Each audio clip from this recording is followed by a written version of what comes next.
Halo pemirsa sepak bola dunia. Hari ini kita akan membahas kabar menarik dari dunia sepak bola, khususnya dari klub raksasa Premier League Manchester City. Ternyata, menjelang laga penting melawan Crystal Palace, tim asuhan Pep Guardiola tengah dilanda badai cedera. Tapi uniknya, Pep bilang mereka sudah punya strategi khusus untuk mengatasi semuanya. Seperti apa ya caranya? Yuk, kita bahas tuntas di video ini. Jangan lupa untuk like, subscribe, dan nyalakan lonceng notifikasinya, supaya nggak ketinggalan info menarik seputar dunia sepak bola.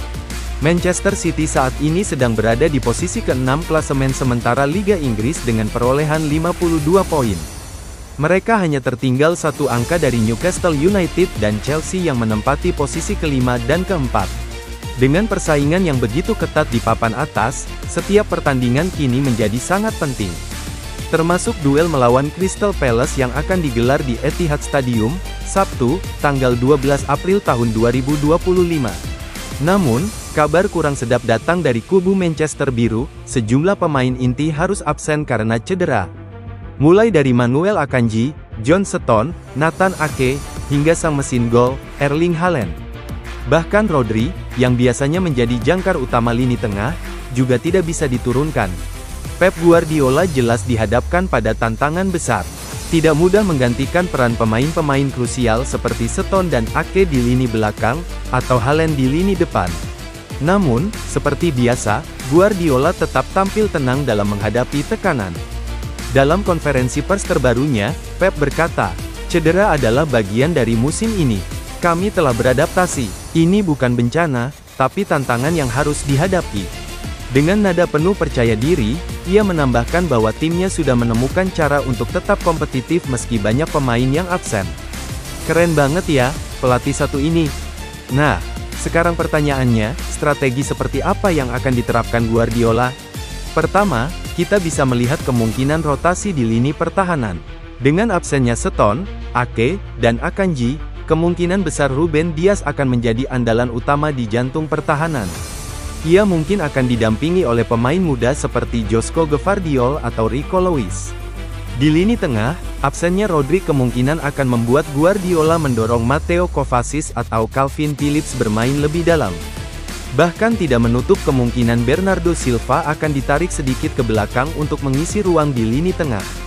Sementara di lini depan, absennya Haaland memang menjadi kehilangan besar, tapi City masih punya Julian Alvarez yang bisa diandalkan. Pemain asal Argentina itu dikenal punya insting tajam di depan gawang dan kemampuan bermain fleksibel. Guardiola dikenal sebagai pelatih yang kreatif dalam meramu strategi. Ia seringkali mengejutkan lawan dengan menempatkan pemain di posisi yang tidak biasa, dan justru berhasil.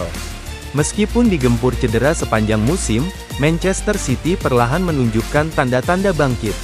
Mereka berhasil mencatat sejumlah kemenangan penting yang membuat posisi mereka tetap kompetitif di papan atas. Ini menunjukkan betapa kuatnya mentalitas skuad dan kecerdikan Guardiola dalam membaca situasi. Salah satu kunci sukses mereka adalah kemampuan beradaptasi. Para pemain pelapis tampil luar biasa saat mendapat kesempatan bermain, dan semangat kolektif tim terlihat sangat kuat.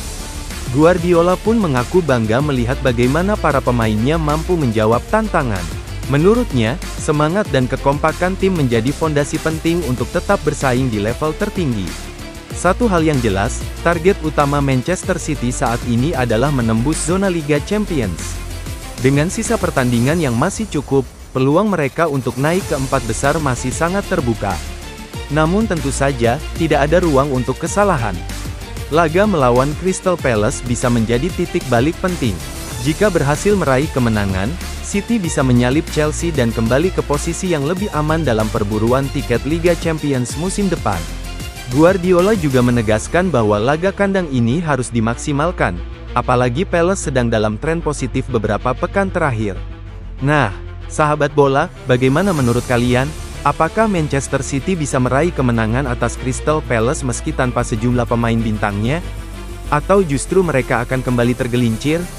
Tulis pendapat kamu di kolom komentar ya. Jangan lupa untuk like video ini, subscribe, dan share ke teman-teman kalian yang juga pecinta sepak bola. Terima kasih sudah menonton. Sampai jumpa di video selanjutnya, dan salam olahraga.